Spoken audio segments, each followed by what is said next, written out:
obsessed with youth. We admire people who become successful at 22, find their purpose at 25, and somehow have their entire life figured out before 30. And even when we say everyone has their own timeline, we still treat youth like proof that someone is exceptional. Today, while I work on these framed portraits, I want to talk about our obsession with youth, the fear of falling behind, and why I'm starting to believe that many of us aren't supposed to figure out our lives in our 20s. Maybe our 20s were never meant to give us all the answers. Maybe they were meant to give us experience. There is so much pressure to treat your 20s like the most important decade of your life. You have to choose the right career, find the right person, build a social life, become financially stable, and somehow make decisions that the 50-year-old version of you will still be happy with. It is a strange expectation when you think about it. You are expected to design your entire life during the period when you have the least evidence about who you are. In your 20s, most of what you know about adulthood comes from what you've been told. You might know what sounds impressive, but not what feels meaningful. Sometimes you choose a career because you're good at it. Sometimes because your family approves of it. Sometimes it is simply the first respectable opportunity that opens its door. It can take years to recognize the difference between a life you genuinely want and a life you learned to want. That is why I don't think figuring everything out in your 20s works the way it once supposedly did. The timeline of adulthood has changed. We have more careers available to us, more places we can live, and more versions of ourselves we can potentially become. People return to school, move countries, change industries, leave relationships, start businesses, and discover interests that weren't even visible to them at 25. Our lives are not always moving in one straight direction anymore. And yet, we continue measuring ourselves against a timeline built for a much more linear world. Graduate, find a permanent career, get married, buy a home, settle down. Everything was supposed to happen in a certain order, and preferably before 30. But what happens when the first 10 years of your adulthood are spent surviving something? What happens when you're taking care of your family, recovering from an unstable childhood, managing financial pressure, or trying to understand yourself after years of doing what everybody else expected? What happens when you immigrate? That is a big part of my own story. I spent so many years of my 20s doing something that didn't always look like progress from the outside. I was learning how to live in a different country. I was learning another language and trying to express my personality through words that didn't always feel natural in my mouth. I had to understand a new workplace culture, new social rules, new systems and expectations. Things that other people had absorbed gradually since childhood were things I had to learn consciously as an adult. Sometimes I'd compare myself to people my age and wonder why they appeared so much more established. They seemed more confident. They had longer friendships, familiar communities, clearer professional identities, and a sense that they belonged where they were.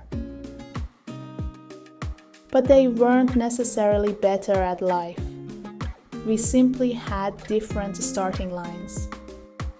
Some people were already building the second floor while I was still pouring the foundation. The foundation doesn't make an exciting photograph.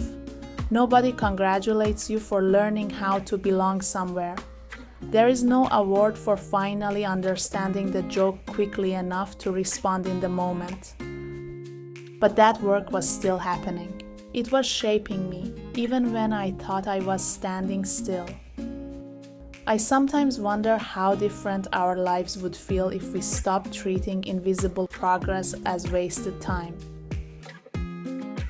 Not every year produces something you can post online. There are years when the biggest thing you accomplish is becoming emotionally strong enough to make a decision you couldn't make before.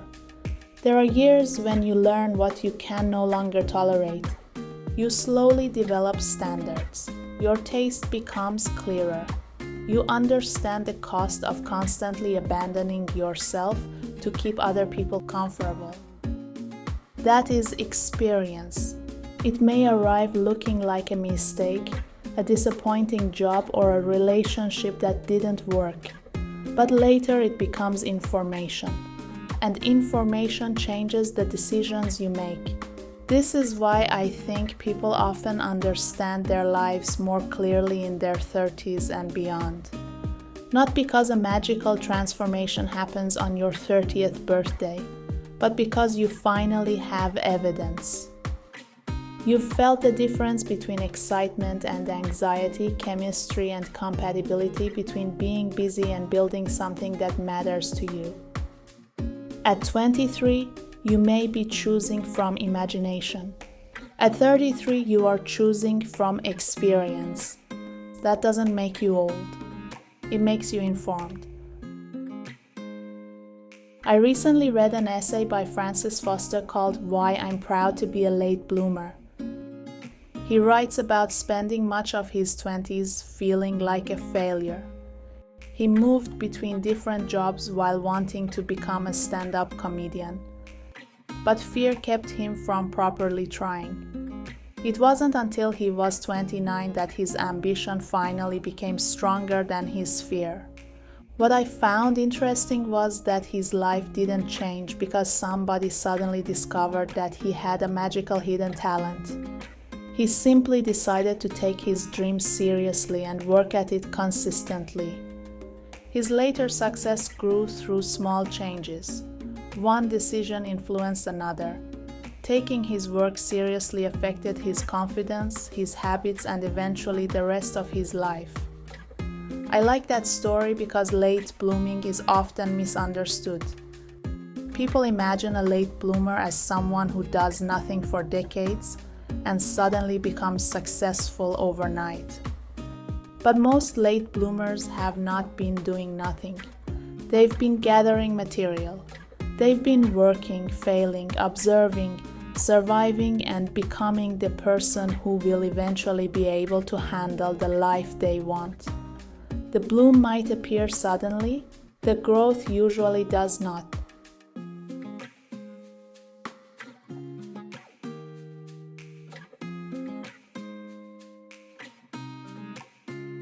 Young obsession culture tells us that aging only takes things away. It focuses on the loss of smooth skin, effortless energy, attention, and possibility. But it rarely discusses what aging gives us. The ability to recognize patterns sooner. The confidence to survive somebody's disappointment. The relief of no longer needing every person to understand you. Getting older can make your world smaller in certain ways, but it can also make it more honest. You begin to understand that not every opportunity is meant for you. Not every friendship deserves to continue forever. Not every version of success is worth its price. When you are very young, having endless possibilities sounds like freedom. After a while, endless possibilities can become exhausting. Experience helps you choose. There is a popular fear that if you haven't begun something early, there is no point beginning at all. You see someone who has been making art since childhood and think it is too late to become an artist. You find a creator who started posting years ago and assume the opportunity has passed. You watch someone your age reach a goal you secretly want, and instead of feeling inspired, you feel embarrassed that you are still at the beginning. But starting later does not mean starting empty-handed. When you begin something at 35, 40, or 50, you bring the life you have already lived with you. You have stories. You have a point of view.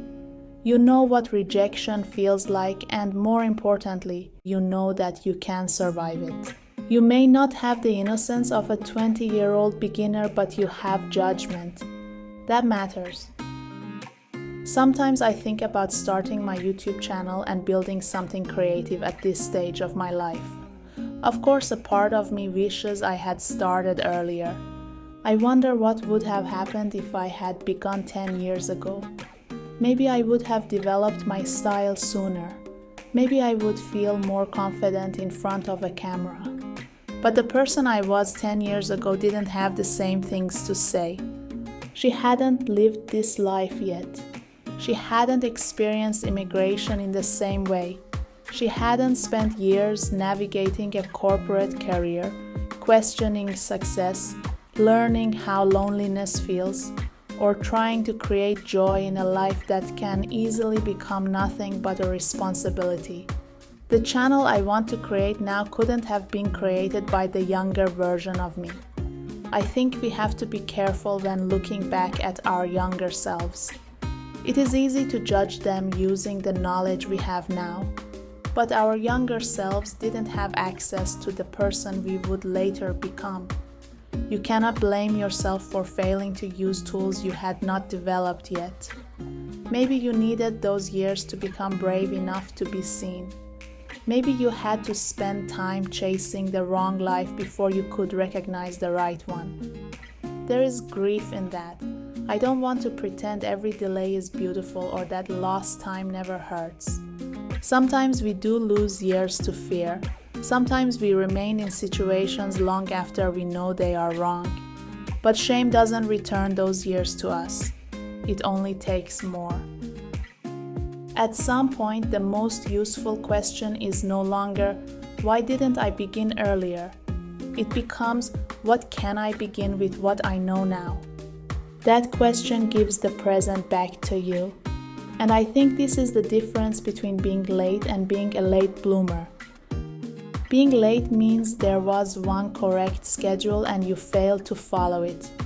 Being a late bloomer means your growth required different conditions. While making this portrait, I kept thinking about how much of our anxiety comes from the frame. We are not only trying to build a meaningful life, we are trying to make it fit inside a specific picture. By 25, it should look like this.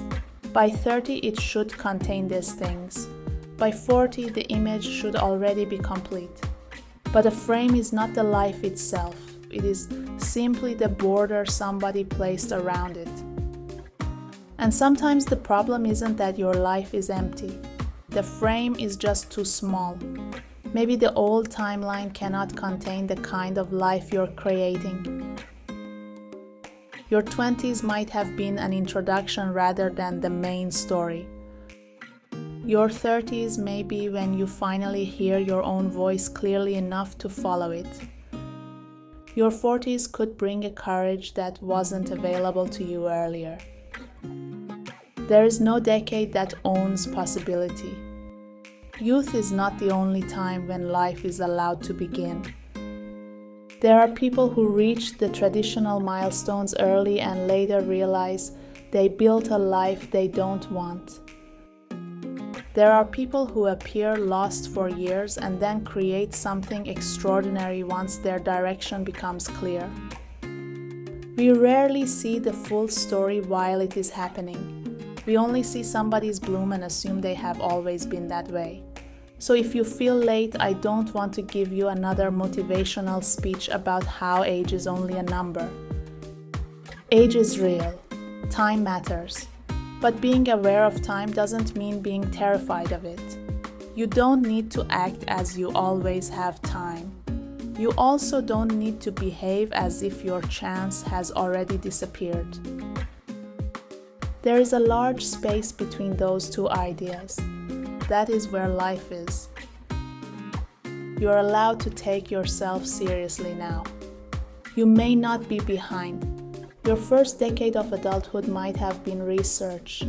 You were collecting evidence about who you are, what hurts you, what energizes you, and which dreams keep returning even after you try to become more practical. Now you get to use it. I don't know exactly what my life will look like in 10 years, but I no longer believe the most interesting part is behind me.